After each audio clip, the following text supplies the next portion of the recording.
Bueno, eu son Gutiérrez Álvarez e, bueno, formo parte deste proxecto que se chama A Torna. Comparto o proxecto con outros dous compañeiros que son Gabi Reboredo, de Ourense, igual que a min, e Adrià Grandía, que é de Cataluña, del Vendrell. Bueno, no contexto de que A Torna xa fixo unha primeira intervención sonora alá por outono do ano pasado, pois o resultado para nós foi moi satisfactorio desde o punto de vista creativo e atopábamos nesta proposta das residencias de Pazo Mariñán pois o caldo de cultivo perfecto para poder continuar con aquelo que máis importa na Torna, que son en sí a reflexión sobre os procesos creativos. Para min, Mariñán é o espacio e o contexto no que poder desenvolver estes proxectos musicais desde o punto de vista creativo, de dar o soporte para ou definir o teu proxecto ou crear. Bueno, verdadeiramente o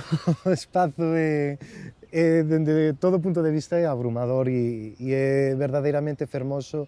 e isto pois é moi importante para o que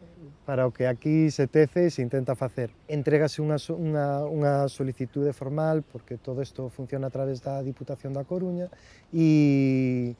donde se presenta un proxecto onde defines que é en concreto que vas a abarcar ou realizar quero dicir aquí, en Mariñán. E logo, bueno, existe esta convocatoria e hai unha fase de selección e, bueno, escollense os proxectos que poden vir aquí. Tamén o hai no ámbito no musical e máis tamén no ámbito do pensamento e literatura. É moi curioso, non? Porque hasta que chegas aquí non o ves, pero é como que realmente esas fronteiras dilúense. Onte, bueno, xa sabes, finalmente polas noites pois hai espacios e momentos de distensión, estábamos todos e todas falando e chegamos incluso a bromear porque cada un vai contando a súa bagaxe e as súas formas de pensar e tal, e chegamos a bromear ca idea de que quizáis vos debíades estar nas residencias de música porque descubrimos que había moita xente bueno, con coñecementos moi fondos sobre música e elas chegaron a bromear que o mellor debíamos nos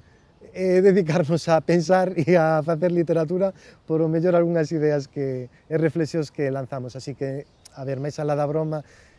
bueno, sí que se produce unha intersubxetividade e é moi enriquecedora, moito.